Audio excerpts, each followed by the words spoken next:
Hello and welcome. This is news on the Sierra Leone Broadcasting Corporation in Freetown. Your top stories this morning. WHO supports Ministry of Health with laboratory equipment to swiftly respond to outbreaks. Climate change and human activities are among reasons for Bumbuna's low power production, authorities say. And water scarcity grips New Englandville community in Freetown. Well, these stories and more plus sport and entertainment are lined up in this edition of the news. Stay with us.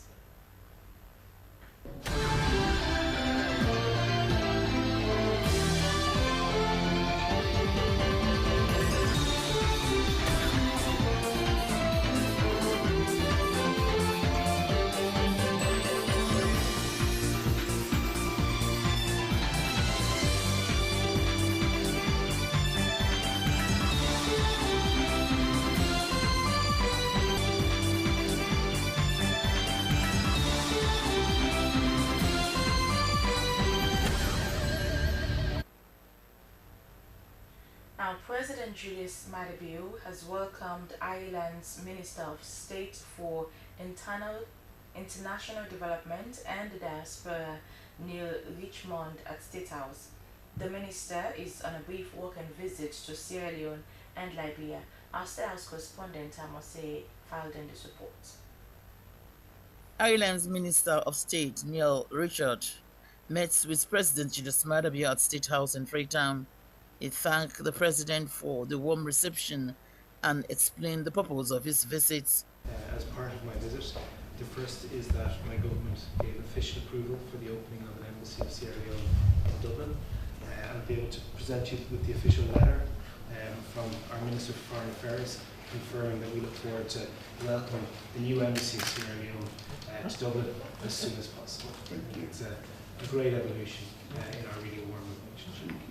Beyond that, we are meeting a number of our NGO partners in the country and announcing a number of funding increases for their work across Sierra Leone in the coming days. And it gives us a great opportunity. My next visit this afternoon will be to Ireland's oldest living resident here in Sierra Leone, Sister Teresa, who's been here for 70 odd years. So I think she embodies a very rich relationship. So very grateful for your welcome here this morning, and hopefully this is just the next stage of what is a really strong relationship. President Bill welcomed the minister and praised Ireland as a long-standing partner. He highlighted strong collaboration, especially in education and women's empowerment. He said the opening of the embassy in Ireland shows Sierra Leone's serious commitment to stronger ties and deeper engagements. Let me welcome you. It's an exciting day for us, and let me thank you again for the agreement that has been granted. We have a lot going on between our two countries in the area of education, women's empowerment, and all of these things. And so I just made a decision that we should consolidate and make sure that we have a proper diplomatic relationship by establishing a post out there. And it's a country that I would also love to, because in our bid to develop, we identified human capital development, and here that has been the path that we followed.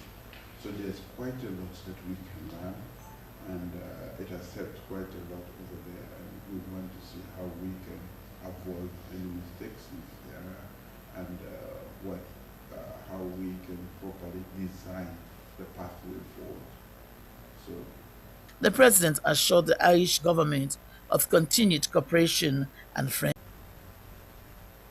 The items donated were laboratory equipment, including a refrigerator, sample collection tubes, and sample transportation, media personal protective equipment, diagnostic kits, chemical analysis, and quality control equipment, with 2 vehicles worth over $52,000. Receiving the donation, Deputy Minister of Health 1, Professor Charles Senesi, said the donation came in handy as it had added to the country's medical accessories. He added that the move is a fulfillment of President Bio's initiative to strengthen the health sector. The buses you've donated and the other medical equipment for for the others are going to go a long way to make sure that that comprehensive health care we want to give the people of this country through that life stage model, very much in line with your 1946 definition of that state of complete physical, mental, and social well-being, and all the absence of disease and infirmity, which we have rebranded in Sierra Leone as a life stage model that from conception to senior citizen, we look at all the factors that affect the people along that journey of life. Executive Director of the National Public Health Agency, Professor Fodesa,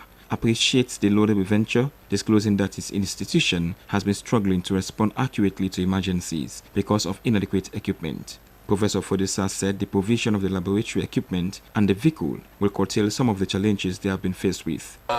We are involved in biosecurity for this country. Typically for these ones, they are here to actually support our biobank, which is situated at Benguima. As you know, during the Ebola and other outbreaks, a lot of samples have been put together under one roof. So we are now trying to operationalize the biobank. So it will actually strengthen our capacity, because this one really is to actually move our personnel from one point to another. Because in whatever you are doing, movement of personnel is very important. So these ones actually have covered very timely moments in our operations.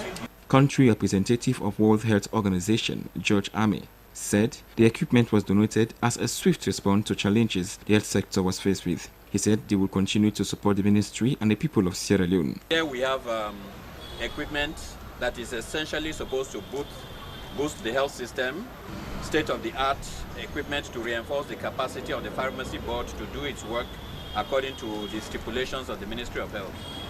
We also have 2 buses which we shall be handing over to the National Public Health Agency to boost laboratory, especially biosecurity activities in the laboratory. The equipment is believed will not only salvage most challenges faced in the health sector, but will also put the country on a safer side whenever there is an outbreak or emergency. Moses Sile Conte reporting for SLBC. The Minister of Health, Dr. Austin Demby, has pledged commitment to see that Sierra Leone records 0% of maternal mortality deaths and achieving Goal 3.1 of the Sustainable Development Goal. He made this commitment during the launch of the World Health Day, where it was disclosed Sierra Leone's maternal mortality has reduced from 443 to 354, according to recent reports from the UN Maternal Mortality Estimation Interagency Group. Suleiman Babaturi was there and our report. The promises made and promises delivered. Before now, Sierra Leone was among the countries with high maternal mortality rate, but due to strides made by government and its partners, such narrative has changed in recent time. According to a recent report from the UN Maternal Mortality Estimation Interagency Group for 2023, Sierra Leone's maternal mortality has reduced from 443 to 354. The Minister of Health, Dr. Austin Demby, said maternal and newborn health was a moral and social imperative, hence the reason for the declaration of maternal and child mortality as a public health emergency. Dr. Austin Demby pledged commitment to see that Sierra Leone achieves the Sustainable Development Goal 3.1 target of maternal mortality reduction to 70 per 100,000 live births by 2030. I think we've dropped down even further than that. We'll wait for the 2024 figures and the 2025 figures. But for me, it's more to just assure everybody that we're in the right trajectory. We're moving in the right direction. And you know what? We're not happy yet. We're not happy at all. We're very pleased at where we are, but we're not happy. We're only going to be happy when we have 0 preventable maternal deaths and 0 preventable child deaths. Dr. Austin Demby said they have put mechanisms in place to reduce the amount to a lesser number before the release of the 2025 report. Among the many measures to be taken include robust response mechanism through incident management system, the establishment of an IMS situation room, tracking every pregnancy through a breast track application, and more. We want to be able to have an encounter with the pregnancy early so that we provide proper antenatal care that will prepare people for delivery. Secondly, we want to be sure that as they deliver, they have all of what they need. For example, one of the things that people die of is bleeding. Now you need oxytocin that needs to be refrigerated in all of these facilities. Refrigeration, as you know, is a bit of a problem. World Health Organization representative Dr. George Ame commended the government for the achievement, stating that the report proves that 20 mothers and 120 newborns die every hour in the African region. He pledged his organization's commitment to support the country to improve the sector. The theme for this year's World Health Day was Healthy Beginning, Hopeful Future, and Sierra Leone's sub-theme was tackling the public health emergency of preventable maternal and child mortality. SLBC News. Sulaiman Babatua reporting.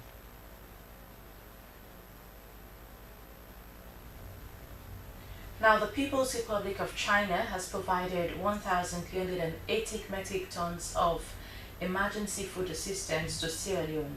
The consignment, which amounts to 27,600 bags, was presented by the Chinese ambassador Wang Wing to the Minister of Agriculture, Dr. Henry Musakpaka.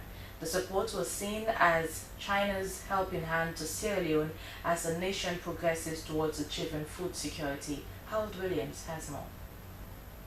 Key directors and staff from the Ministry of Agriculture were present at the Kisi Dockyard Central Store of the WFP, where the 1,380 metric tons of emergency food assistance is being stored. WFP Head of Supply Chain John Clements said they provided free storage for the free rice, but the World Food Program would also encourage local rice procurement for the school feeding program and continue leveraging their expertise to improve the country's food systems.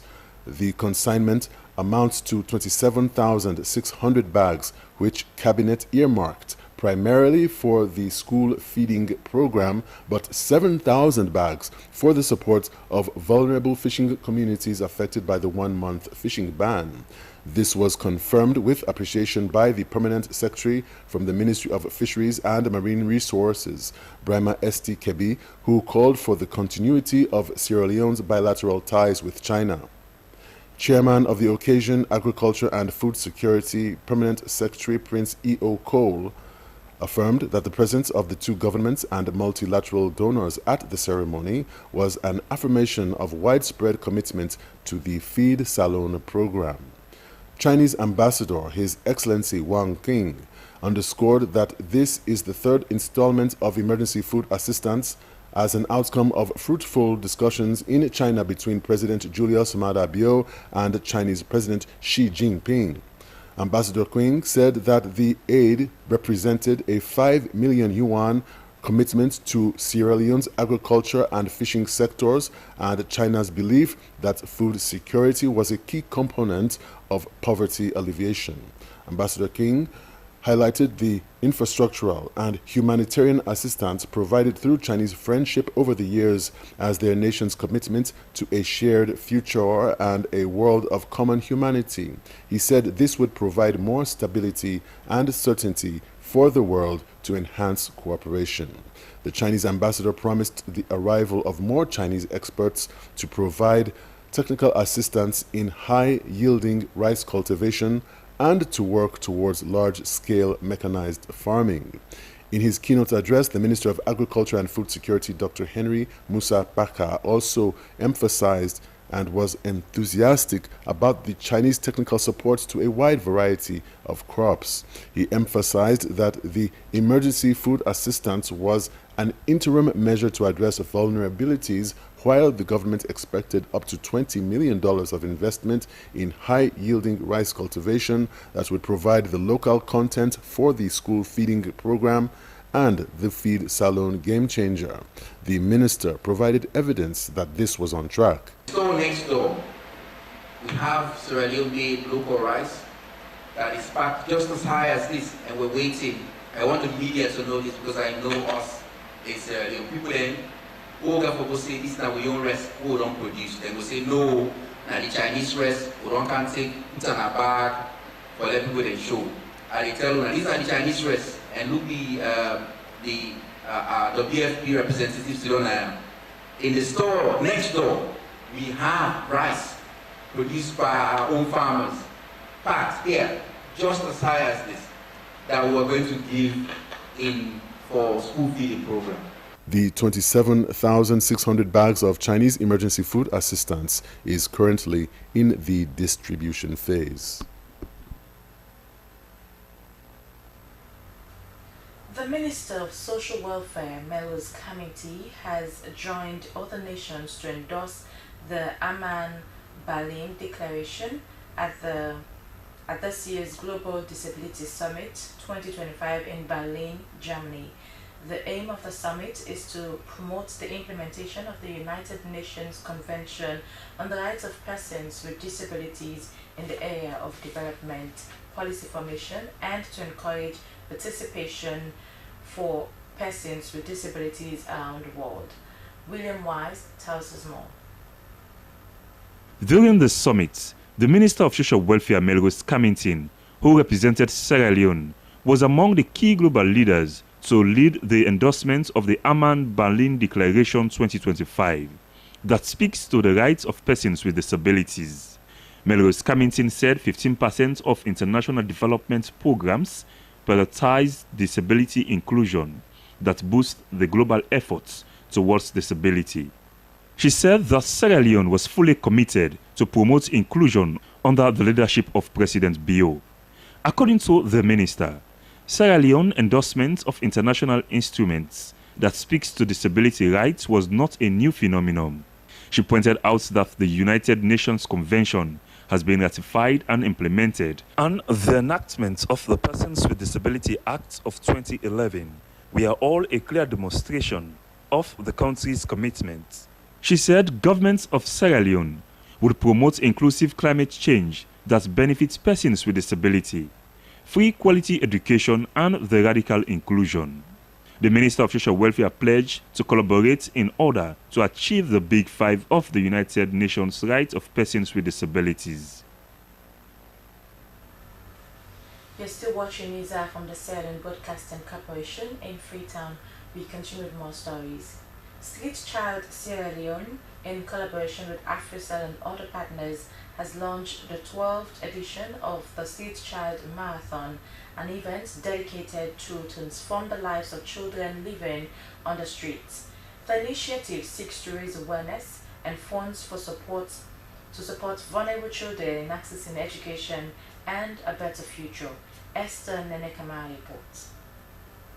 On behalf of the entire organization and on behalf of our partners, our sponsors, I want to take the honor to officially launch this year's 12th edition Sierra Leone Street Child Marathon, the 12th edition.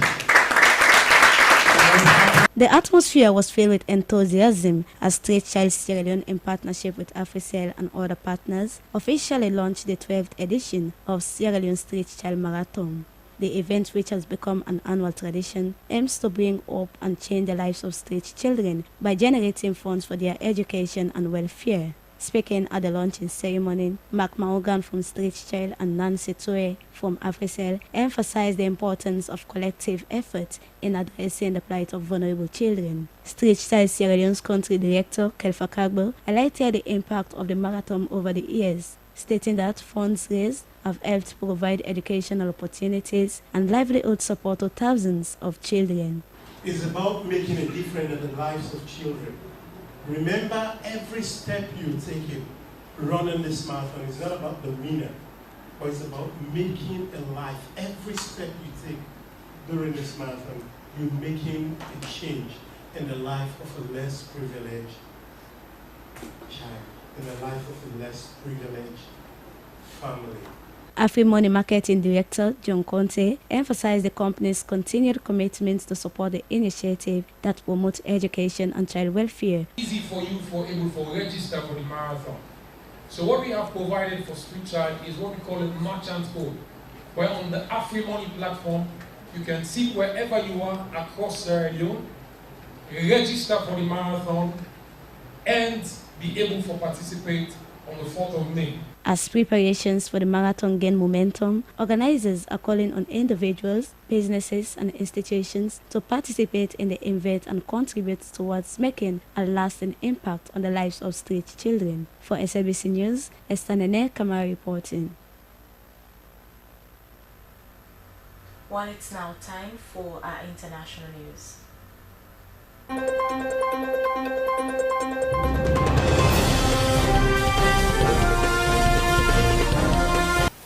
This is the international news. I am Aminata Fofana.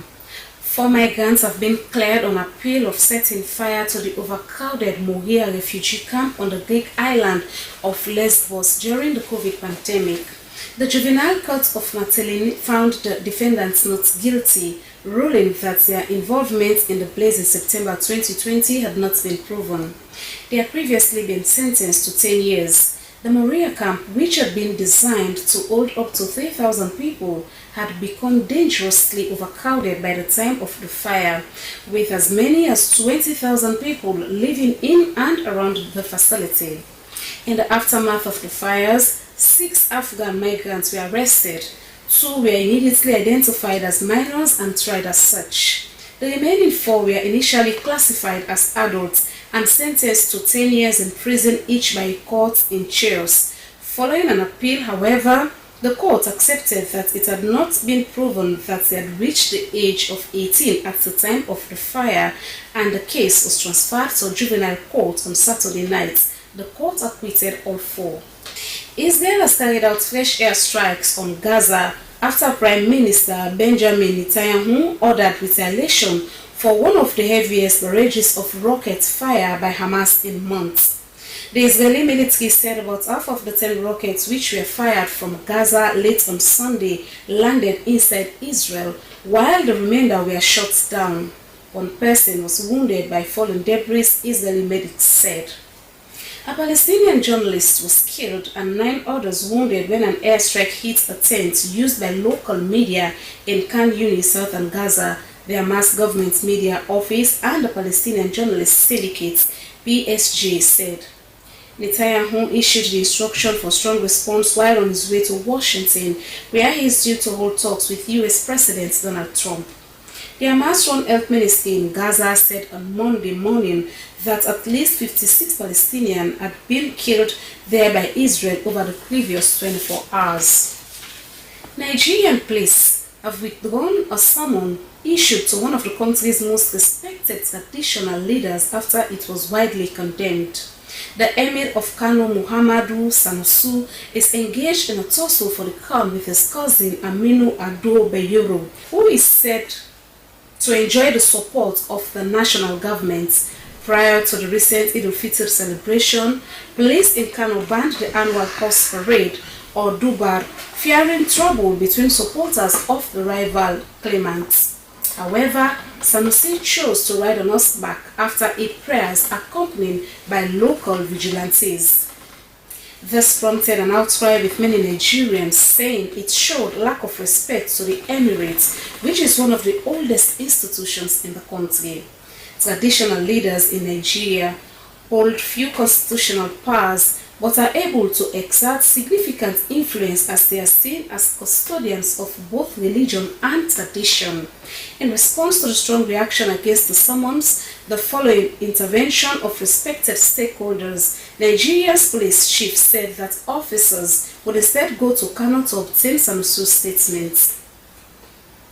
And torrential rains and floods have killed at least 33 people in Kinshasa, the capital of the Democratic Republic of Congo, according to officials. Desperate residents are trying to flee the flood waters by wading, swimming or paddling to their safety in homemade canoes. The city is a home to 17 million people and sits on the Congo River, which is one of the biggest in the world and stretches across the country. Flooding is common in the river recently as it reached highest level in 6 decades. About half of the city's 26 districts are affected in total, according to the capital's mayor, who says research and rescue teams have been sent out. Worst affected are the city's outskirts as well as some of its poorest neighborhoods. Other local residents have told reporters that they are angry with the authorities, accusing them of being too slow to react and not sending enough help. The floods have also left people across much of Kinshasa struggling with water shortages after water treatment pumps in the city were themselves inundated. That's the international news. I'm Aminata Fofana.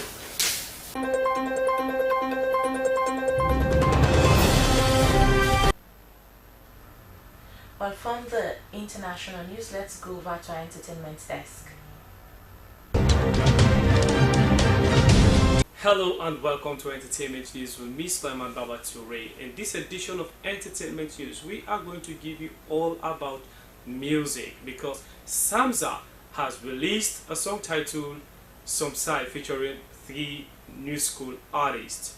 ISAT also released the video of song titled Vibe, and one of Sierra Leone's legendary female singers, Vida, releases the video of Once Good Day. Now, of course, Samza is a household name in terms of the new school rap dancehall. When he was with Crack Twist, they've been giving us hit songs, and since they separated, we've seen Samza being featured by upcoming stars like Bakiteno, April, Creole Messiah, and the rest. And the songs he's been featured on, man, were all hit songs. When you go to social media, you see the songs, people vibing to the songs. And now, in return, he featured the 3 guys, the 3 new school stars, April, Bakiteno, and Creole Messiah. But first, let's reflect on the songs that they featured Samza. Don't need for make you cry, my baby, no go. I know it's over, but this is not the time. Yeah. I know say really vex anything, but I know really feel say if I tire. Go get good name palaki. You know all obligation to boss him. They not even cookies say the pots for them. Tits bet stone, that's one, much for them. Now the load way camel tapa, make us for them. Sorry. Yeah. Me your man get that power with 2 people get. I get it start for fucking get. Of course, from one of his posts, Samza stated there that he will be featuring upcoming stars. His album will be loaded with upcoming stars, and I think he has begun doing that. Of course, Some Side featuring Bakiteno, April, and Creole Messiah. The song is a dope, all Some Side. Put you much Some Side. Now for all Some Side and put your tongue Some Side, let's listen. Fling them all some side. You span at the click cause the bulls inside. Don't I get my gear cough. Fen plastic in close inside. Yeah, me can veg. Now like it's some get some fit pipe. So this is not really based on height. On side, baby hang like kaftan, picking loose, size like picking sus. But all when I buff pan, me picking foot make it cry like a picking puss. We are all like a me not tak put komi kapageke. Sabi give us like kandabeke. And I go fall under your anointing. If you pray and I shen tegi bakashegu. Of course, it's a vibe we've heard and seen our stars giving the bars, the Some Side bars. And now, ISAT is one of our upcoming stars based abroad. And of course, she also is a vibe and she's been giving us hits. Make her bend if I ever trust you. That song was a vibe. Social media was on fire when she released that song. That song and so many songs have been going viral for the star. And now she is out with Vibe, a new song. They act like you don't know. I'm the queen of the vibe, everybody they follow. And then my vibe to my song when they hit them like jumbo. I'm the sweet bad girl in town like you don't know. You know, make the people feel me. Vibe, just like the song, I mean the video is a vibe as well. Now, finally, the Vida Green, popularly known as Vida. Of course, when you think about the Vida skirts, the bambootsman, jealous man, you think about somebody that is, that has contributed immensely towards the growth of the entertainment industry in terms of representing Sierra Leone, taking the green, white, and blue abroad or wherever, people listen to songs or dance to songs. Vida, after her, ordeals, she came out with Stronger, from Stronger, now Once God Day. Once God Day is the recent song from Vida. Let's watch. I don't say it no easy. They don't say you just struggle on this journey. And nobody understand the way are you feeling. But please don't give up now. Once you go the day. Once you get alright. Once God the day. Seeing King Sanga. Kudos to Vida. A star is always a star, a singer is always a singer. Well, this is all we have for this edition of Entertainment News. I've been your presenter, Sulaiman Babaturi. Thanks for watching and keep watching the Slbc.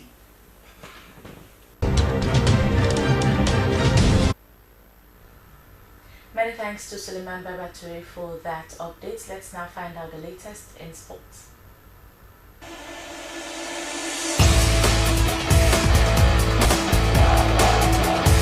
Hello, welcome to Sports Updates on News with me, Mohamed Lamitui. In this edition of the update, Banamati's 6 Smile was filled with color as Gem Primary School staged its annual inter-house sports meet. Well, let's join our reporter Aminata Bangua. This is the Gem Primary School at Banamati. From their village to this place, it's almost 1 mile away. And the Gem Primary School are having their annual inter-house sports today. The lively event brought together pupils, teachers and parents in a joyful celebration of sportsmanship, teamwork and youthful talent. Young athletics proudly sporting their house colors competed in a range of fun and energetic activities, including high jump and house relay among others. The atmosphere was electric, with enthusiastic cheers echoing across the grounds as children showcased their skills and determination.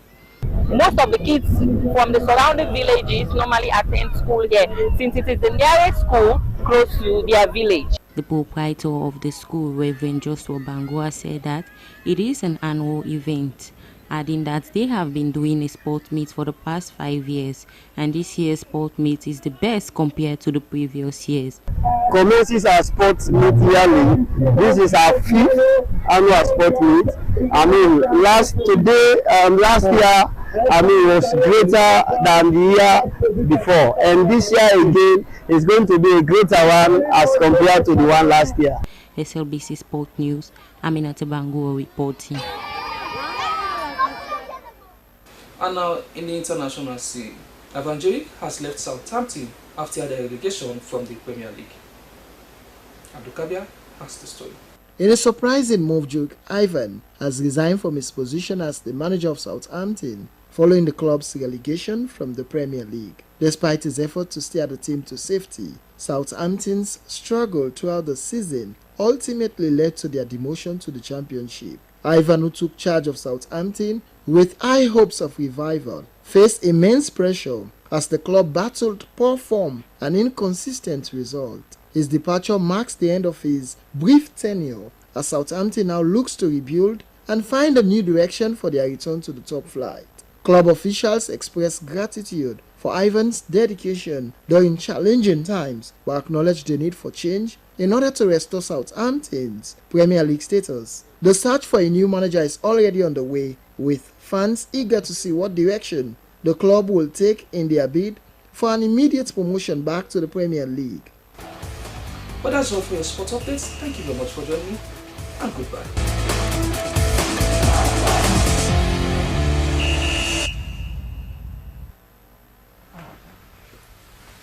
And many thanks to our sports desk for that update, and that's all we have time for in this edition of the news on the Sierra Leone Broadcasting Corporation in Freetown. Now, to end the news, your top stories again. World Health Organization has donated laboratory equipment worth over $350,000 to the Ministry of Health. The drive was to foster a good health delivery system and a swift response in times of national emergencies and outbreaks. Authorities in the energy sector have disclosed that climate change and human activities are among the reasons for Bumbuna's hydroelectric low power production, leading to acute power outages in Freetown. This discovery was made during a visit to Bumbuna Hydroelectricity Dam by the authorities and some journalists to assess the causes behind the acute power outages. And access to clean and reliable water has been a long-standing issue for residents of New Glenville community in the western area urban. The community has relied on 2 water wells that have been used for many years, which some residents even use the water for drinking, cooking, and other daily activities. Despite presence of the wells, yet there is still scarcity of water in the community, considering the vastness of the community and the refusal of Guma Valley to be providing them with safe and clean water on a regular basis. This situation has prompted the residents to call for the support of government and their partners to act and support them with sustainable clean water. And that's the end of the news on the Sierra Leone Broadcasting Corporation in Freetown. Thanks for watching, and do continue to stay tuned to the public broadcaster, the Slbc. More stories will pop up in our 3 p.m. and 9 p.m. editions of News Hour. Coming up next is Good Morning Sierra Leone. My name is Cecilia Alice. Say goodbye.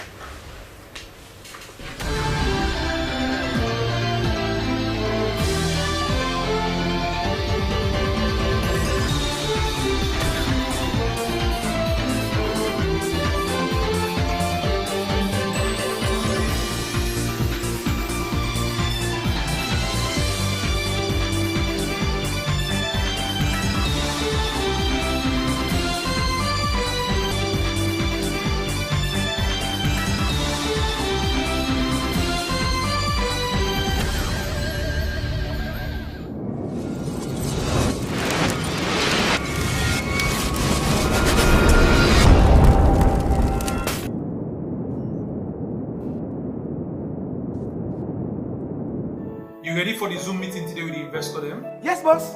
I'm ready for the meeting today. And I don't download all the reports they sent to me on the internet. Make sure so you get super connection, because I don't want one problem during the meeting. Everything is okay. Everything is fine. Counting on you, even though we're not in the same office. I will be with you every step of the way.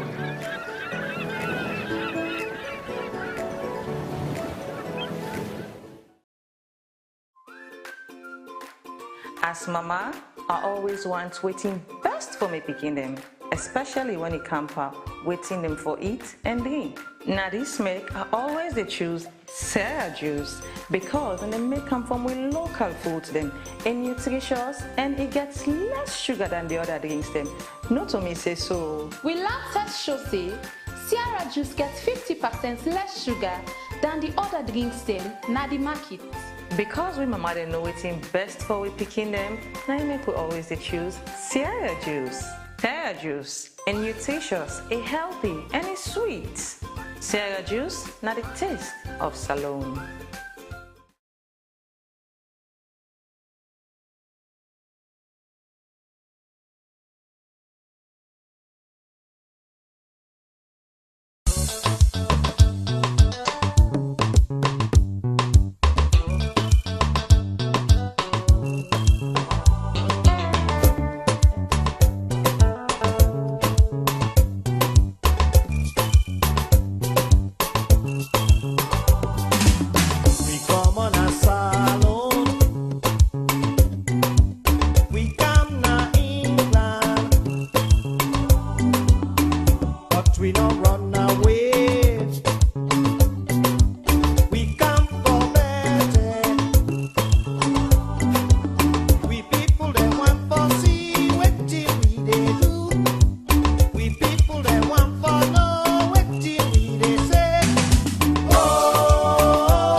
pleasant morning here at Broadcasting House. Hello and welcome to your favorite breakfast show, Good Morning Sierra Leone. This program always starts today with analysis and views on issues of national concern. We are your presenters, Francis Bernard and Emmanuel Samuel Ismail. Emmanuel Samuel Ismail. Yes. Our quote of the day is from a Greek philosopher, Plato, and it says human behavior flows from three main sources: desire, emotion, and knowledge. Yes, coming up in the program this morning, the Sierra Leone Judiciary unveils ultra-modern e-library in Freetown. As the All People's Congress Party MPs decry the current state of the educational system in the country, we get a response from the MBSS. And Sierra Leone Maritime Administration speaks on the sea transport safety after a boat accident claimed the life of a young lady. Well, these stories plus more are lined up in this edition of the program for the next 1 hour. We invite you to participate by sending your comments and views to the number on your screen, or you can go to our Facebook page, Slbc Tv Live, and also follow us on all other social media handles.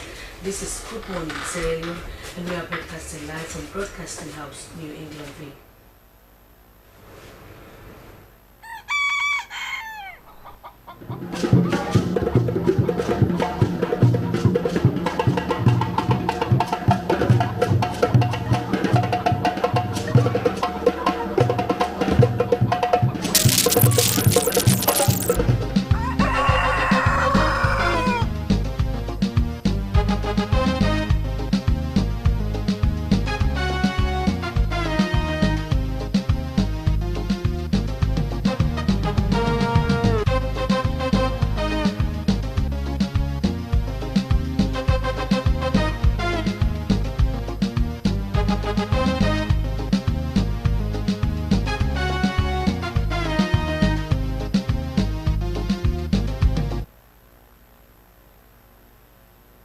Good Morning Sierra Leone live on the Sierra Leone Broadcasting Corporation, where we start the conversation proper to our first headline story.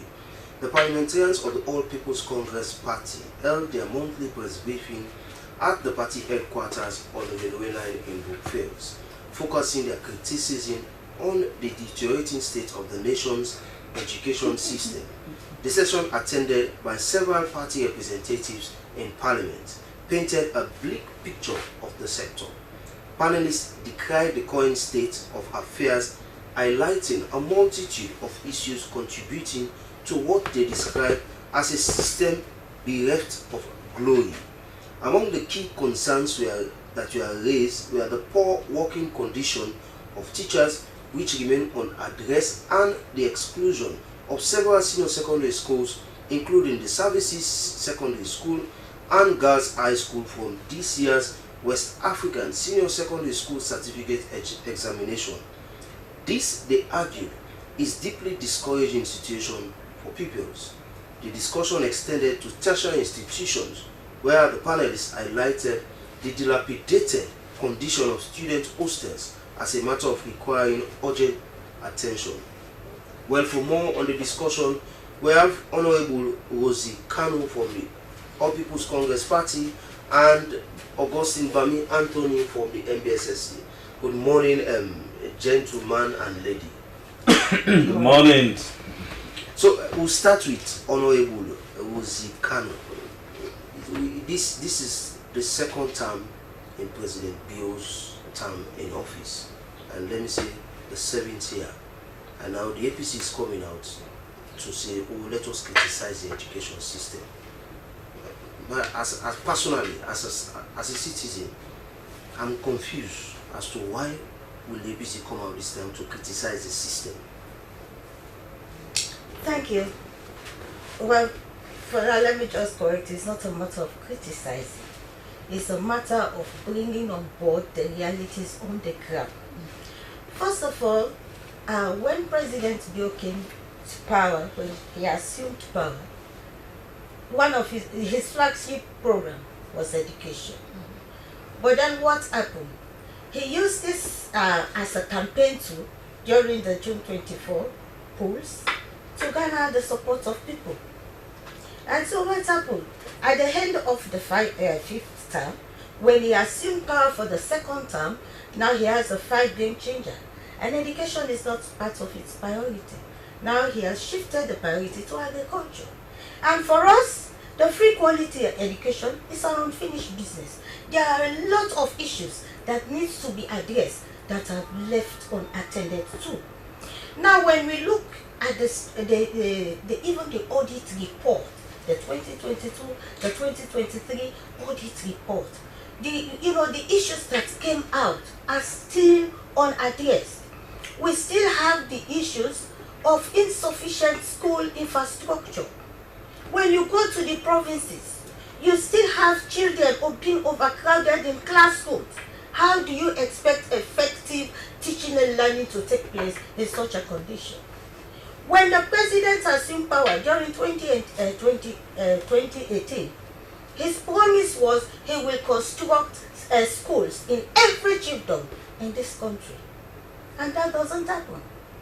Even though we have NGOs, other organizations that try to supplement government support in terms of rehabilitation of schools and constructions of schools, but yet the problem still remains unaddressed. You go to the provinces, you see children overcrowding, sitting in overcrowding schools, and at the same time, you still have structures that are not being rehabilitated. And so during the rainy season, you have leaking roofs. You have those children sitting under those, those conditions. And when we are talking about safe environment, it becomes a burden for us. Because when you have a classroom, a leaking classroom, and you have our children sitting in those classrooms, then for us, it's like saying you are talking about quality, and the environment does not create the conducive, for children to learn. So Honorable, one of the successes, the Ministry of Basic Education and even the government have been trumpeting is the high rate of admission of pupils in school.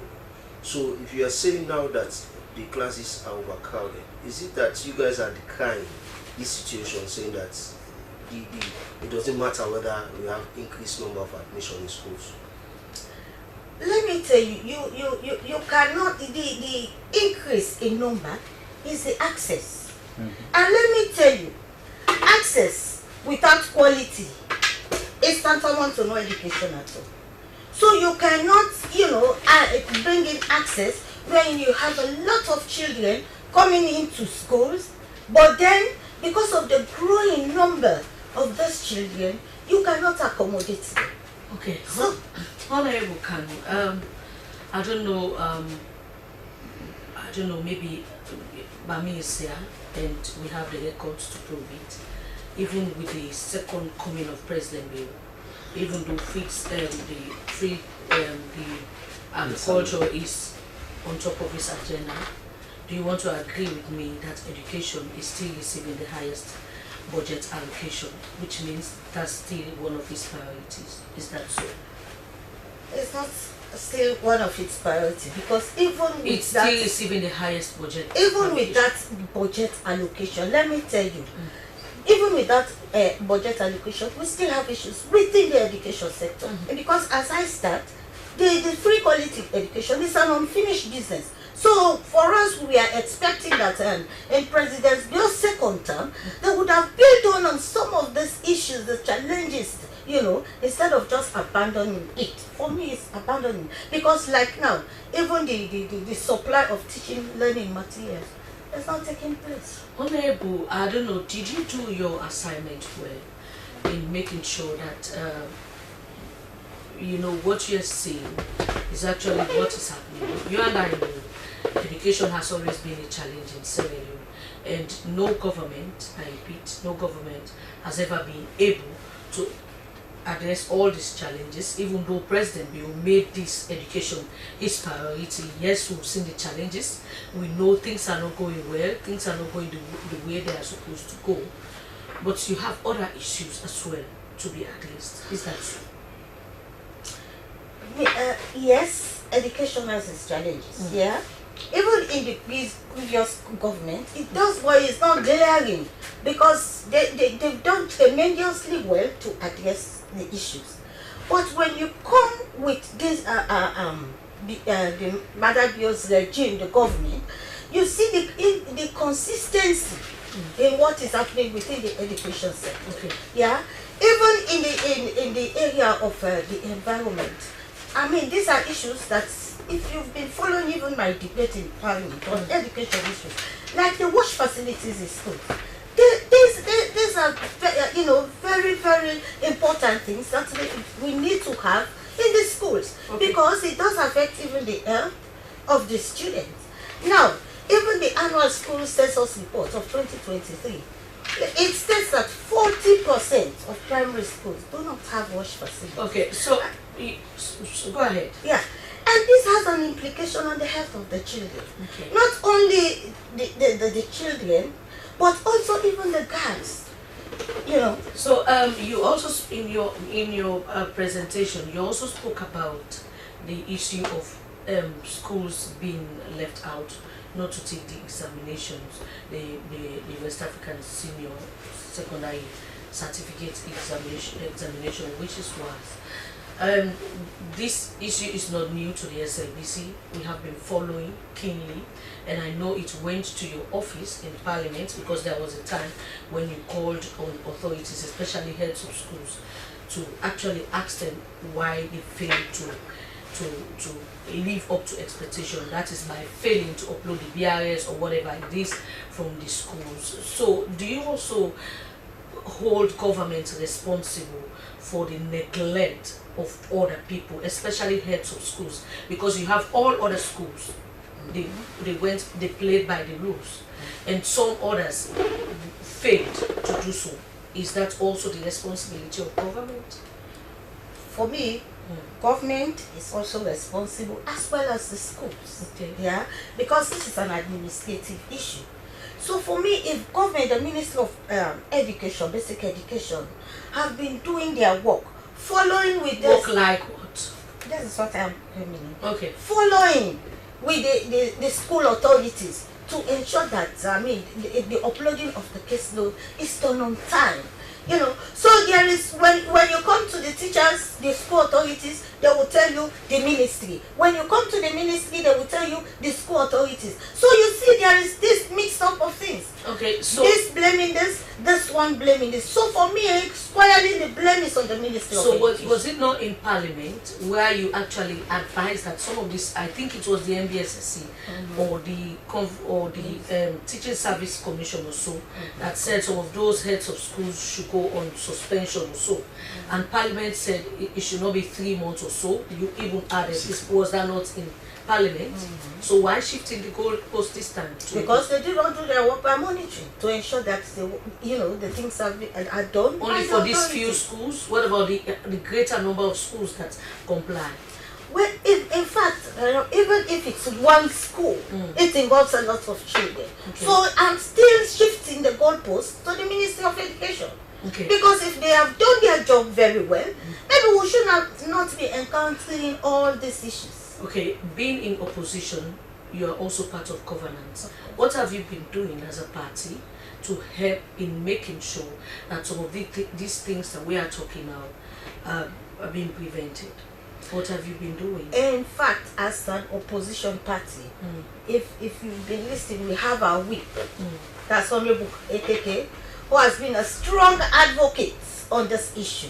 So he has been following up with the schools and the ministry, and even with the relevant authorities. So what went wrong with his follow-ups with the schools? Well, he has done his best and they still failed. In trying, for me, because just like what I'm saying, when you come to the school authorities, they will tell you it's the ministry. When you come to the ministry, they will tell you it's the school authorities. Did you play that supervisory role to go to the ministry again to find out after coming from the schools? The whip was doing that, yes, okay. It did. All right, continue to stay with us. We'll come back to you. We have Augustine Bami Anthony, who is from the MBSSC. This is a concern from the opposition.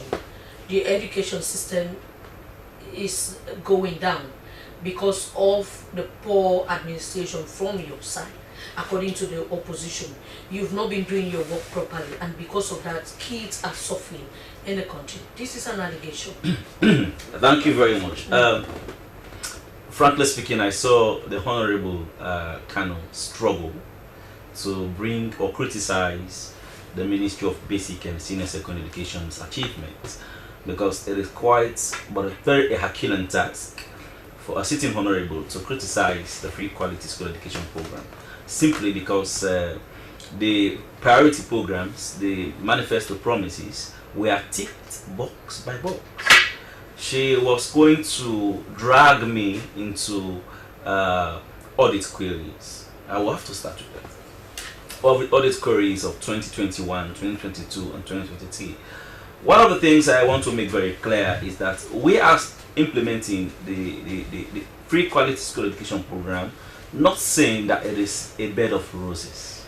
There are challenges here and there, and these are the challenges we work on a day-to-day basis to surmount. There are challenges. All these queries are part of the processes, but I want to make this very clearly to the general public. First of all, confirm, do you still receive the highest budget allocation? 100% we receive 21% of the recurrent budget, but the recurrent budget means payment of school subsidies, payment of teacher salary, payment of lecturer salary. That is a recurrent budget. But when it comes to infrastructure, it depends on development partners. The areas she was pointing at, learning environment. But let me just clear a few things on budget queries before I go into that. I mean, on the audit queries.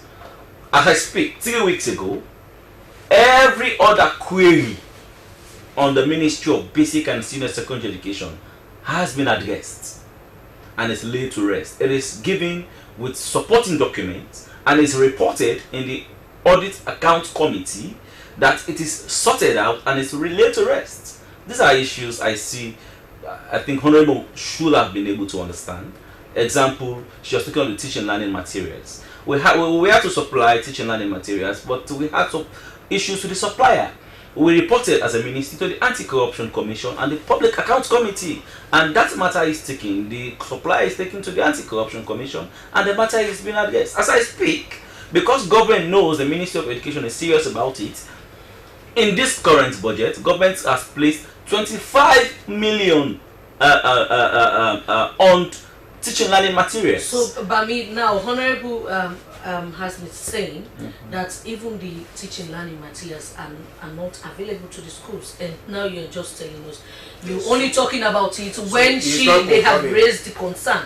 You've not come to the public to say, okay, we have not been able to supply these materials because of A, B, and Z. No, it is only when the APC is now raising this concern that you are telling the public. Okay, so let me clear this up. It is not that we do not have teaching learning materials in school. That's not the case. That's not the case. No, I want to make it very clear. Yeah, as a commitment from government, we want to be resupplying over and again, probably on a biannual basis. So this is just to say we want to replace. It's not to say that. But she says some schools have not even received first. Unfortunately, as I speak, unfortunately for her, maybe she needs to know this as well. We supplied over 3 million copies of what you call civic education textbooks to our kids. For every, let me just say again, for every senior secondary school, we have also been able to supply English and mathematics. We are even down to the GSS. We have been trying to go into one-on-one on the 4 core textbooks. So these are books that are supplied. What we want to do is to continue to supply and having more and replace them more, because we have more kids in school. So the audit query we are talking about. I'm not sure we have time for that audit query. Yes. So some of the things raised in this concern from the APC. Let's talk about the schools. The government, for example, the government services, the Methodist Girls High School. These are issues we have been discussing at the SLBC, and now you have a sitting member of parliament from the opposition raising this concern.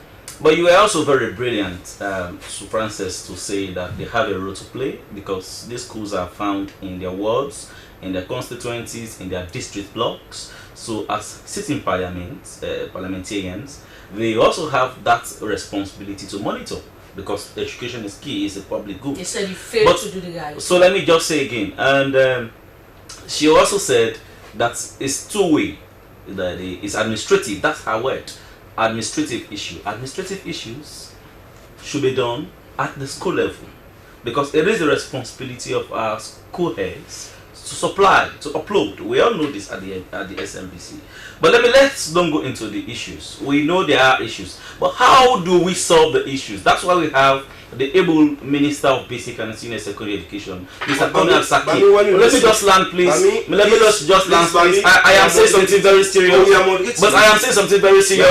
I'm addressing the issue. Let me handle this issue. You handle it, but please. Now, what she's saying that they went to the schools are shifting the blame on the ministry also shifting the blame on the school, and now they are squarely putting the blame on you guys. So that is the area I want to say. We are not going to really look at the issues. We all know 892 schools in this country uploaded successfully into the WAEC portal, and we have over 167,000 candidates who will be writing this exam supported by government. Yeah, we have few schools that didn't comply for reasons they know. So if you say it is the responsibility of the Ministry of Basic and Senior Secondary Education, then you'll be looking at the other side of the coin. Why about the 892? Was the ministry so proactive to push the 892 schools to do the job? Yes. Why were the schools a few left behind? Negligence. Maybe we're looking at those. So technically, you're saying that it is not the fault of the ministry. It is not squarely the fault of the Ministry of Basic and Senior Secondary Education. It is the responsibility of the principals to upload their candidate, the information of their candidate, into the WAEC portal. And that's not the work of the a prominent school like the Methodist Girls High School has to be in this situation we are in now. I'll also ask that fascinating question to you. How is school in Moyamba, the Moyamba Boys Secondary School, how is school in Kaine will have to upload successfully, and Freetown, the Girls High School, didn't? I'll give you the background. Is this the whole school? The whole school. I'll give you the background. Yeah, this is a very simple background. They came to us for us to clear their candidates. What is clear? We have to make sure those who write the examination are monitored and vetted. What some of these principals do, they will have 500 candidates in their schools, and only 300 will pass Beke. And the requirement to sit in WAS is for you to pass Beke. So we have to clear those things. So what they do, they will delay. They will wait until last minute before they send it to the MBSSE, even after the deadline. But we will still clear. For Methodist Girls High School, we cleared 3 weeks before the deadline. They never uploaded. They said the excuse preliminarily, as the investigations are going on, they said they were waiting for certain amounts of students who were not attending school. They hadn't wanted to leave them behind, so they are seated and waiting for them to verify them before they upload. That's the preliminary information. But let's not go into the problems. What's the solution? We have said as a ministry, government is going to pay for those candidates to sit the private WASC in November. The initial knowledge was, the initial information was 82 schools were left out. When we have done our investigation, it's not 82 schools. It is 59 schools. Some of these schools were subsumed under other schools and they registered. So by me, one of the allegations that have been made against the ministry, one of the allegations is that usually these issues occur, but the ministry don't punish the heads of the school. So going forward, what are the punitive measures, or are there going to be punitive measures against the schools?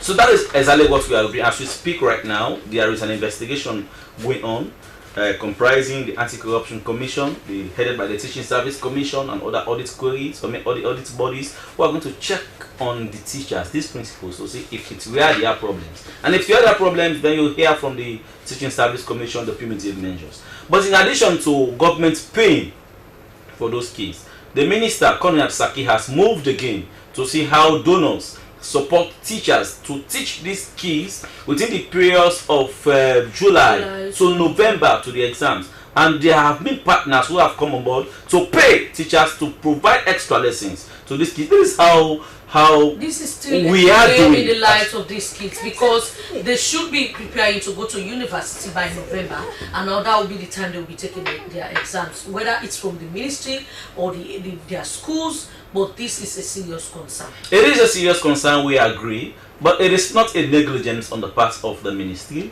we are taking responsibility because we are the umbrella body. You should have taken the bull by the horn. You should move to the schools and make sure they do what they are supposed to do. Of course, that's what we did. That's what we did. That's why we had 892 schools did completely. They registered completely. Yes, there are issues here and there, and that is the issues we are solving.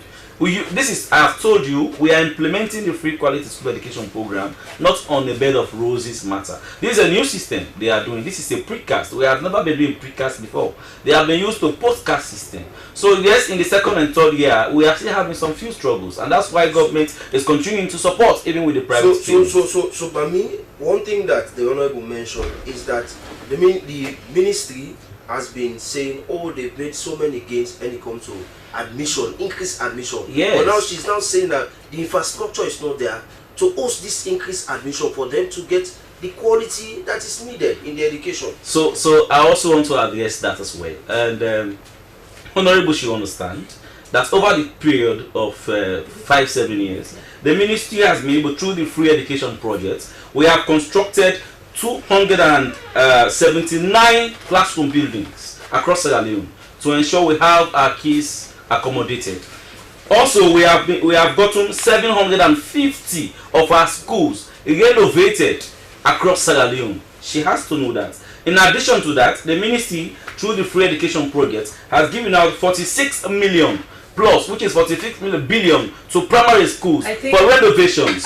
So there are a lot of efforts made to decongest our classrooms. As I speak, we are receiving 2 million sets of furniture from the Chinese government to ensure that we have our kids having sitting I'm not sure we have enough time for you to explain all so all of these things. I think the Honorable should know. Because of time, we have to let you people go, but quickly before we close with you.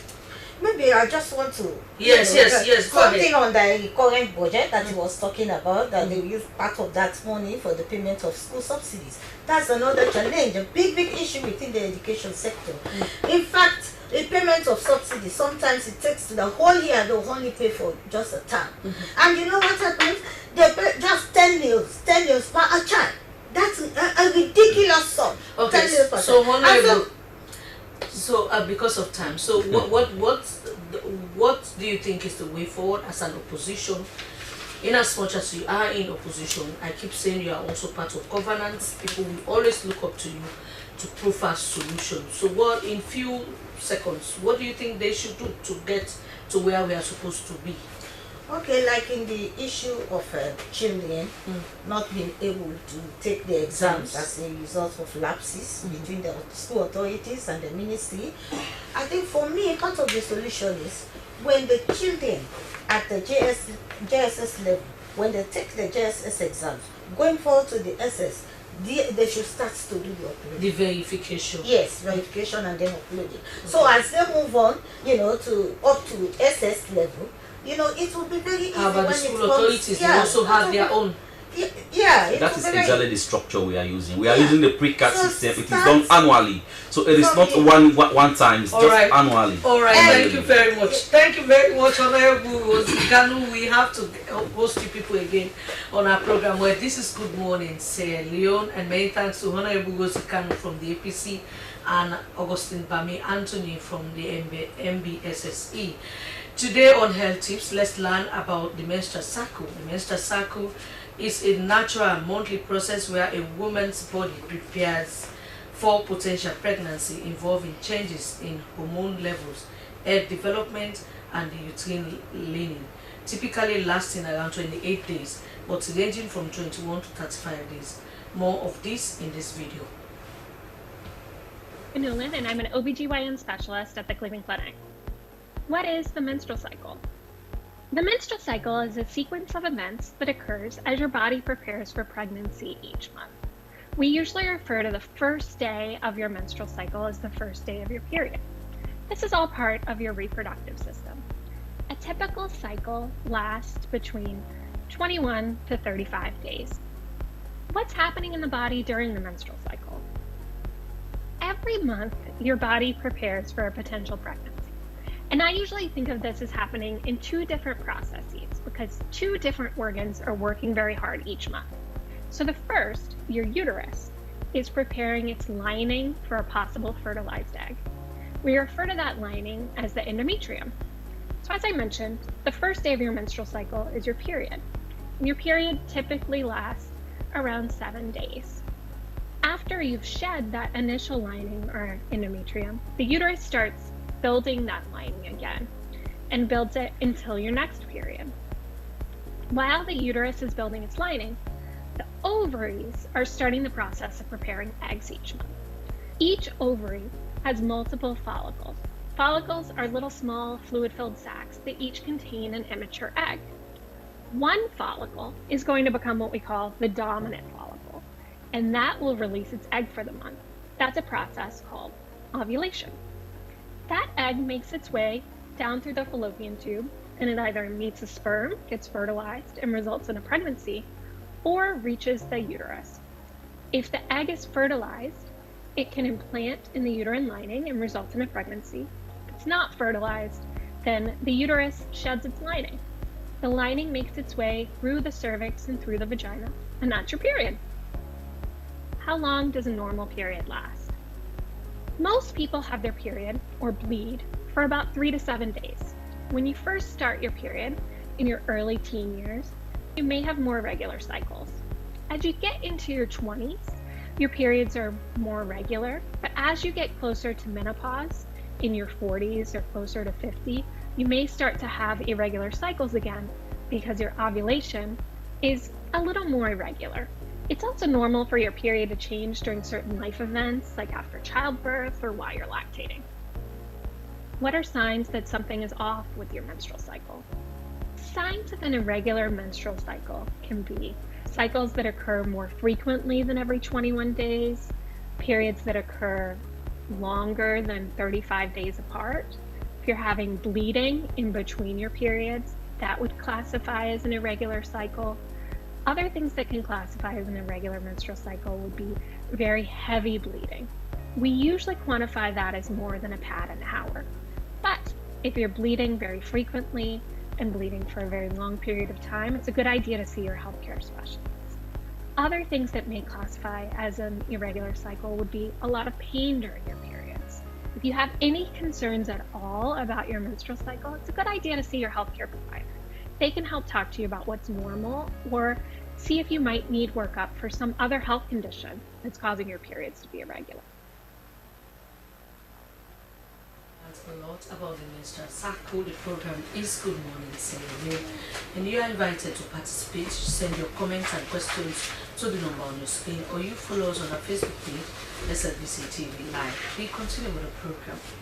A fatal boat accident occurred on Friday, 4th April 2025, claiming the life of a young lady, Lamatu Bangura, who was traveling from Lungi.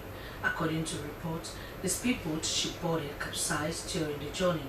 While other passengers survived, Lamatu was tragically the only casualty. Investigations into the cause of the accident are ongoing. For more on this, we have the Public Relations Officer, Sierra Leone Maritime Administration, Emmanuel Mani. Good morning and welcome to the program. Good morning, viewers. So it's been a while we've not heard of such situation. What actually went wrong? Do we have a bad weather now? Thank you very much. Before I answer that question, on behalf of the administration, that's management and the board of the Sierra Leone Maritime Administration, we want to send heartfelt condolences to the family for this tragic loss. And coming back to the question, the boat actually was moving from Kisi terminal to Tagri. Those are small mini speedboats. And there were 7 passengers, including that of the coxswain, so we have 8 in number. And then from the reports we had that they had strong wave, and the lady was frightened. She stood up, and that was the cause of the accident. Wow. So we had that message. They called straight, because we have a toll-free line, which is 855. They called that line to report the incident that such had happened actually. So what do we do as an institution? Straight off, the head of director of safety released the search and rescue boat. They went there, they searched for the victims, 7 of them were rescued, and unfortunately, this young lady happens not to be seen. They searched over 2 hours for her. She wasn't seen, and so the search was called off. And later, just yesterday night, we had the news that her remains had been found, and she had already been buried. Wow. So, is it true that she was not putting on her safety? That life jacket. That life jacket, is it true? Because we had seen this on social media that she refused to put it on because of the condition or the way the life jacket was. Is that true? Did you get that? First thing we need to appreciate here is the fact that safety comes first, and the life jacket is as important as the seat belt you use for your car or the crash element you use on your bike. So the use of the life jacket is very paramount, and for us as an institution, the Sierra Leone Maritime Administration, we ensure that passengers on boarding vessels, especially those type of fast craft vessels, put on their life jacket. From the manifest we have stationed maritime traffic regulators at every crossing point. So what we do, they are there to ensure that they take manifest of passengers on boarding those vessels, and they ensure compliance of safety measures. So the rumor that's out there that the victim was without a life jacket, from our manifest, from what we have, it's not true. So let's have that thing clear, that there were 8 passengers so on even board. with that life jacket on, she could not make it? Well, this have to look at the quality of the life jacket. Maybe it has outdated. But there comes the issue with Maritime. How do you allow people to use outdated life jackets when crossing? This is the Atlantic Ocean. You and I know. We do conduct annual routine on the spot check on all those vessels. But not on that day. We have a maritime officer stationed there to ensure that the life jackets were put on. So how effective is this your monitoring of these particular boat operators? How effective? We have the safety department that conducts regular on-spot check on all those vessels. The challenge we should not ignore is the fact that the management of those life jackets are in the hands of those operators of the boats. What we do as an institution is to provide those you provide them, but you also them. need to check on quality assurance. At the SLBC we have a quality assurance. You know, we also have a quality assurance department in Maritime. What we should know that not all the life jackets that are out there that they are using are not provided all by Sierra Leone Administration. What we do, for example, for the past 5 years, we've provided life jacket, and for those that Maritime provided to coxswains and boat owners are well guaranteed. So you can use that one on waters for some 2 hours. So Emmanuel, from your explanation, you said the boat did not somersault, but what happened? The boat even split? No, it didn't split. Okay. From what we've obtained so far, we've learned that due to the strong wave, the lady got frightened, and she stood up. And when the boat is in motion, if anybody dares to stand, then the boat will lose its control, and that's what really happens. That's what really happens. And within the space of time when we were informed, we ensured that the rescue team was sent out in search of the victims. In other places, you always have safety team patrolling on the sea. That's not the situation. Maybe if you had such situation, you could have been able to save her life. We do have our safety department. We have a search and rescue boat that do operate on a rotational basis. They do ply the route to ensure that they observe how passenger boats, especially those passenger boats, are using our waters. So let's talk about the current weather, you know, the wind, because if we are getting such report, then people should be careful. And then, do you normally sensitize people about using some of these boats? Because if that person, the lady in question was actually aware that even when you are using these speedboats, there will come a time when you get strong wind. But just be cool, because for some of us who have been using it always, you know, it lasts for some period and then you move away from it. So have you been doing that? Yes, and then we are also going to embark on it starting from this April, because we are now I'm coming. We've been proactive. We are working around 6 districts that have the riverines, 6 to 7. And the most important thing here is that we've been engaging the communities, more so people that are living along the riverine communities, about how they should be using vessels across those crossing areas or crossing points. So what we are intending to do now is to have a thorough and a very exhaustive campaign to all those riverine communities about the essence of life jackets and the use of life jackets, especially when we're now coming to the rains.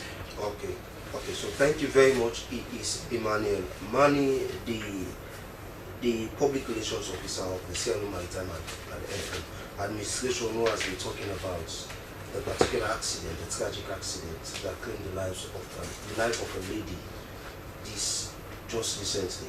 But we'll go to another issue where the Sierra Leone Chief Justice Combat Commander, has officially inaugurated the Judiciary's ultra-modern library, featuring e-library resources at the Menstrual Court building in Freetown. The project, financed by the Judiciary of Sierra Leone, is reportedly aimed to providing essential resources for judicial officers, enabling them to improve their research capabilities and adapt to modern trends in the legal profession. Well, to talk more on this, we have the Public Relations Officer of the Judiciary too, Francis Moray. Good morning and welcome to Good Morning, sir. Good morning and thanks for having me. So when I saw that news on social media and elsewhere saying that the Judiciary has, opened, or the Chief Justice has inaugurated an e-library, I started wondering, before now, did you guys never had one library before now?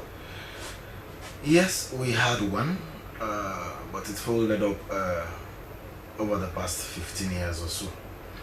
And so now that we have a young and dynamic leadership at the helm of affairs in the Judiciary, who places much weight on quality and efficient justice delivery, he has seen the need for us to have one setup. So Moray, when we talk about the legal profession, it's where people usually refer to books, research to come about cases. So if we add a library that's closed for 15 years and there is this vacuum, so is it one of the reasons why we have been having some shake-up in the justice system?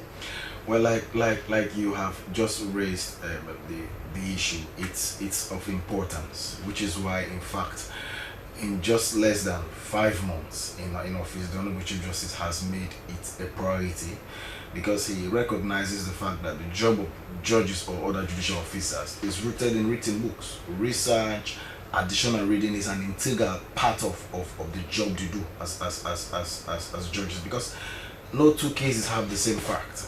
Whatever happens now, it would have happened in some other places, in some other jurisdictions. So when these judicial officers have the opportunity to research, to read from other jurisdictions and how cases are handled, common law authorities, it will add to the craft. It will beautify the craft of judgment writing and what have you. So we recognize the fact that it posed a challenge. Its absence in the past posed serious challenge to even access to quality books, because we have partners who wanted to donate books. Pro Bono UK is central to that idea. And when the Honorable Judges had an engagement with them, they said no. We had given books in the past. We have not seen them used, or we don't know where they are. So for us to donate books again, it's something unreasonable. The Honorable Judge says, okay, if that's the case, I will assure you that between the next 2 or 3 months, you'll have a library set up. And that is what he's lived up to ensure that those books are consolidated in an environment where people have access. Researchers, jurists, students, lawyers, judges and magistrates can come and have access to those, not only manual books on shelves, but also e-library resources where Sierra Leone, the jurisdiction here is connected with other advanced jurisdictions in terms of legal education. So, Mr. Mole, I was just going to ask, it's good you've said it. I was going to ask if lawyers and even students who are studying law or researchers we have access to the library, but you've said it already. Now, what types of book are in that library? I'm asking these questions because we don't want to see a library that is just there with books that are not really relevant to some of the things that people are doing, especially those in the law profession, because you need books that has to do with case studies where people go back to get enough materials relevant to some of the things you do. We also need books, case studies from Sierra Leone, not only books. We must have them. We also need them in that library. What types of books are we expecting in that library? So the project itself is a well thought of event. It was not just abruptly done. We had engaged partners and we have ensured that the library is equipped with current books, not outdated, current editions of different legal authorities, books, common law authorities in the UK, in the Commonwealth countries in West Africa, and even it also contains all the laws of Sierra Leone put together. We have also added the most recent of compendium of all electoral laws in this country, which was worked on before 2018. Before 2024, we have those compendium, both volume 1 and volume 2 now in the library. So if a researcher wants to look at all the laws around elections in this country, there's a compendium that was developed by the help of our partners, a consolidated document that has all those laws put together in the library. We have the Criminal Procedure Act 2024, 1965, or laws on adoption, laws on divorce, laws on equity, trust, jurisprudence within the Commonwealth jurisdictions. It's rich. Okay. And not only that those manual books are there, we have also have the opportunity to link this library with other advanced jurisdictions like the UK library. We have those online search engines that you can be able to just download authorities on fields that you have internet facility there. A free Wi-Fi facility. All right, thank you very much. Continue to stay with us. He is the PRO2 of the Sierra Leone Judiciary. This is Good Morning Sierra Leone. Quickly we go to another issue.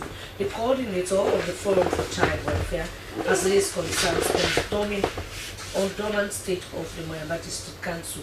Well, for more on these concerns, we have in studio Abdul Kamanda, coordinator of the Forum for Child Welfare. Morning, Mr. Kamanda. Welcome to the program. Yeah, good morning. What's going on in Moyamba?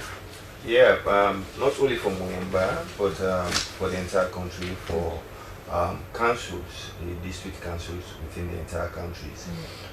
Within last year, 2023, we went to a budget hearing, and that budget had been approved by Parliament, and they said that they were going to give quarterly disbursements to councils and MDAs to operate in the various chiefdoms and districts. But within Moyamba district, since last year, the entire country, since last year, July 2024, they gave 1 quarter of finance to councils. Up till now, nothing has been happening within the district, and we see that the district is starving, the MDAs within the various districts are starving without financing, and how they can be able to run the MDAs, councils, we see is a very, very big challenge within the country. So how does this come into the work you do?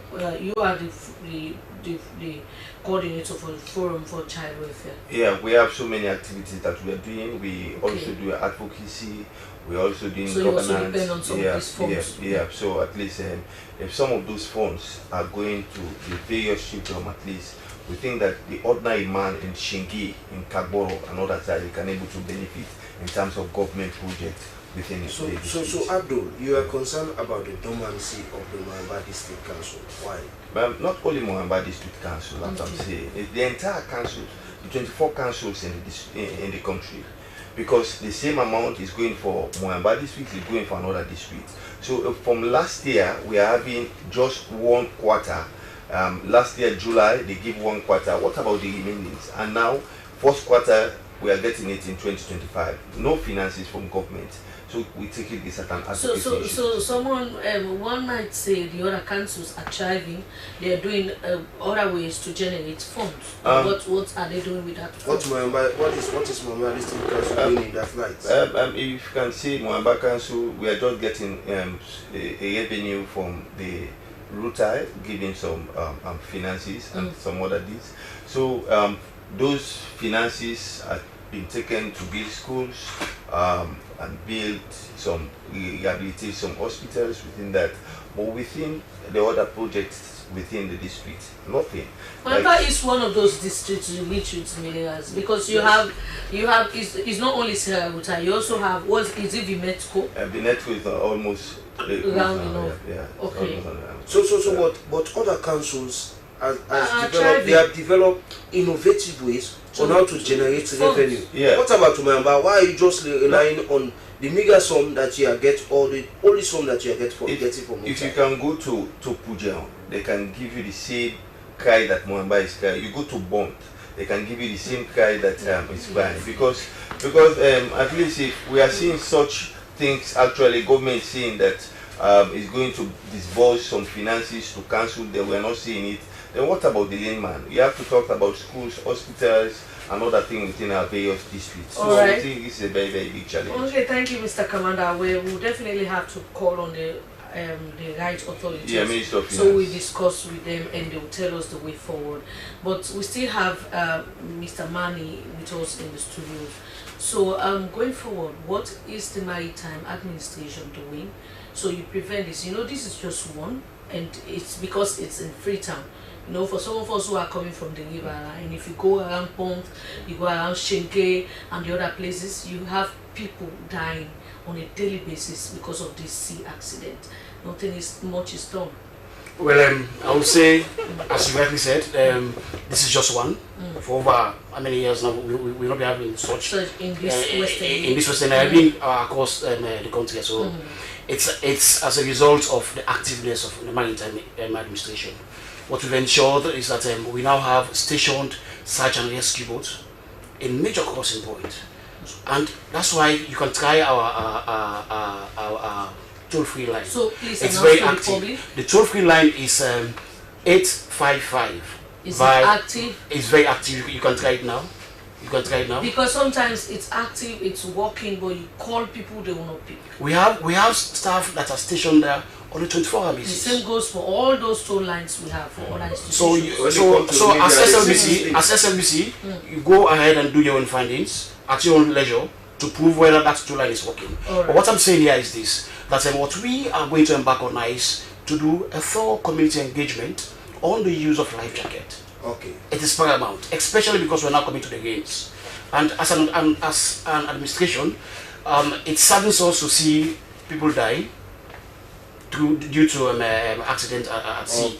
But thankfully, it has not been happening all these past 5 years. Only we are just having this is just one out of how many cases. And that's one life is very important. It's very important to us as well. She's a Sierra Leonean, and what we are saying here is the Maritime Administration is trying to put measures in place to ensure more safer measures are put in place for future activities. Okay, so thank you very much. He is Emmanuel Mani from the Sierra Leone Maritime Administration. Well, more quickly, as we wrap up, is a journalist allowed to go to that library to get some information? Of course, journalists fall within the purview of researchers. As long as your research is legal based, you want some authorities. It is open. That is a condition already. Yes, that is so what are the requirements? If me as a journalist or a student want to go to that library to do some research, what are the requirements that one need for him or her to access the library? There are no specific requirements. In fact, before you access the court, you should give some form of an identification by which you submit to the securities, and then they take your details, and then you leave it there. When you want to leave, they will give you that document to prove that indeed you've accessed the premises of the court, and you will leave it. They give you back your document. So that is why we that. But primarily, there are not much requirements. students, legal researcher, even Just journalists. Maybe a ID journalist card. is doing research on number of cases allocated to judges for 2024. You can go to the court. Now, beautifully, we've had issues trying to store our judgment over the years. Files are packed, sometimes it's drenched with rain and what have you. So now, every judgment that comes up is being scanned and uploaded. The library has its own portal. So those judgments are uploaded to the portal. So anybody going forward, so we will not be trying again to digitize what is happening currently going forward. So those judgments that happen now, soft copy is uploaded to the portal, to the library portal, and then the hard copy is resident in the library for all to see. So it's open. It's not a museum. We want lawyers, researchers, students to make use of this facility and help us improve it and resonate it within the other district, because it's key. Where funds are available, we plan to replicate this development to other districts. Okay, so thank you very much. It is Maurice. So finally, in just 30 seconds, Abdul, what would be your message to the Well, I actually want to appeal to the Ministry of Local Government and also the Ministry of Finance to make sure that funds are allocated to councils for operations. All right. Thank you very much. Well, this is how we'll bring the curtain down for today's edition of the program. Good morning, Sierra Leone. Many thanks to our guest, Emmanuel Manning from Maritime Administration. Of course, Mr. Murray from the Judiciary, and Mr. Kamanda from an organization advocating for the disbursement of funds to District Council. Good morning, Sierra Leone returns tomorrow. Many thanks to the production team, especially our producer, Daphne Sainakama, for putting this program together. Francis Panad is my name. Wishing you a wonderful day. And before we go, let's take the quote again. It's from a Greek philosopher, Plato, and it says, human behavior flows from the three main sources: desire, emotion, and knowledge. I have been Emmanuel Samuel. Continue to watch the Public Service Podcast. As a mother of the house, whenever I want to prepare palm soup, there's no need pounding palm fruit. All I need is Nkulenu's Ghana's original palm soup base. My soup is done, and its preparation, it is not difficult at all. Nkulenu palm soup base, it's easily done with no difficulties. Just take few ladles and your soup is done. And its flavor, it's amazing. This is Nkulenu's Ghana's original palm soup base. And this is Nkulenu's Ghana's original spiced palm soup base.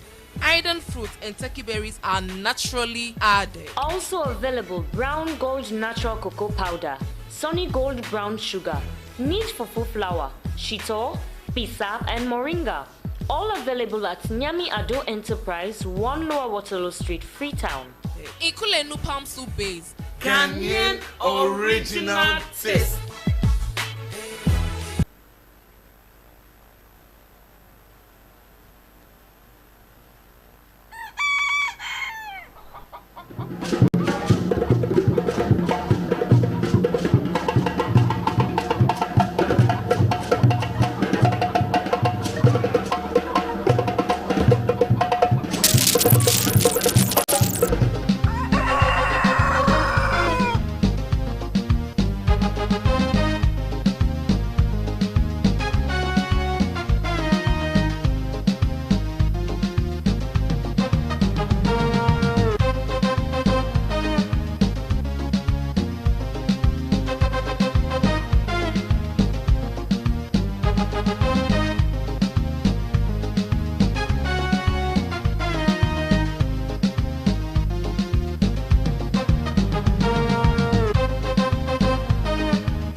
World Health Organization has donated laboratory equipment worth over $350,000 to the Ministry of Health.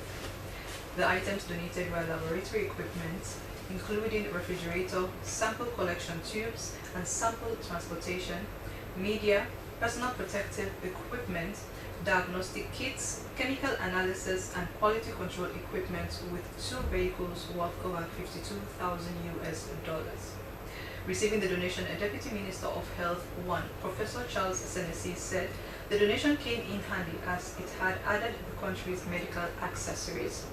He added that the move is fulfillment of President Bio's initiative to strengthen the health sector. Country representative of the World Health Organization, George Ame, said the equipment was donated as a swift response to the challenges the health sector was faced with.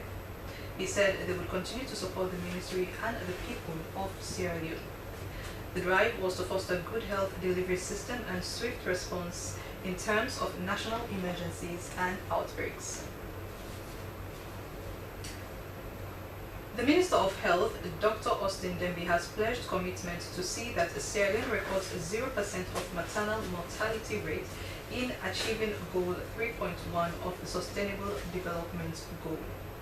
He made this commitment during the launch of the World Health Day, where it was disclosed that Sierra Leone's maternal mortality has reduced from 443 to 354 according to a report from the UN Maternal Mortality Estimation Interagency Group. The Minister of Health, Dr. Austin Demby, said the maternal mortality and newborn health was a moral and social imperative, hence the reason for the declaration of maternal and child mortality as a public health emergency. Dr. Austin Demby said they have put mechanisms in place to reduce the amount to a lesser number before the release of the 2025 report.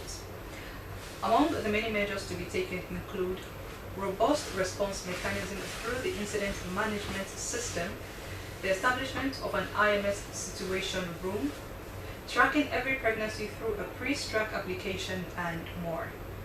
World Health Organization representative Dr. George Ame commended the government for this achievement, stating that the report proves that 20 mothers and 120 newborn babies die every hour in the African region. He pledged his organization's commitment to support the country to improve the sector. Authorities in the energy sector have disclosed that climate change and human activities are among the reasons for Bumbuna's hydroelectric low power production, leading to acute power outages in Freetown. This discovery was made during a visit to the Bumbuna hydroelectricity dam by the authorities and some journalists to assess the causes behind the acute power outages.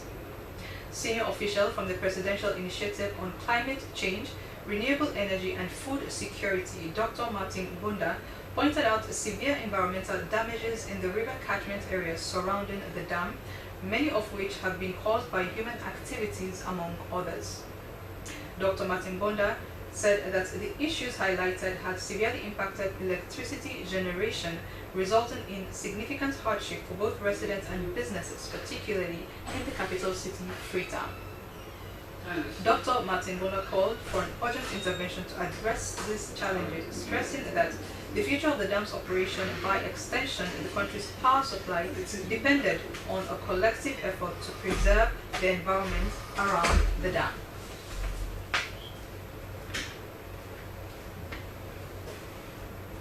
Ladies and gentlemen, that's the news brief. I have been Maria Tudukwe. Thank you.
Highwoods Institute, looking to advance in accounting, business management, or digital proficiency. From ACCA to ICB qualifications and workplace proficiency, Highwoods Institute sets you on the path to success. At Highwoods Institute, we offer a diverse range of programs tailored just to meet the needs of today's professionals. So, join the ranks. Achieving your career goals has never been more accessible. Take the first step toward a brighter tomorrow. Enroll now at Highwoods Institute and start a secured future. Visit us at highwoodsinstitute.org or at 92 Pademba Road, Freetown to learn more. Highwoods Institute, the premier destination for career-focused education.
A place cannot produce poems. It can only not prevent them. And Freetown is good at that, for Freetown has its own sudden elegances. People are slow to leave it, quick to return. And there are others who come for a year or two and stay for a lifetime, sensing that they found a city that is in the world, yet sufficiently on the edge of it to have a different resonance. Let me tell you something about this city. All of us, we're all just passing through, and we've all been here forever. Those who came, those who stayed, those who never returned. Tides turn, seasons change, we've waited and we've watched. But we've always been here. We've always listened, because there is a different resonance here. It comes from the river, and the land, and the sky. It's our place, all of us. This city belongs to everyone. And you know when it's your time. And it's our time. Listen.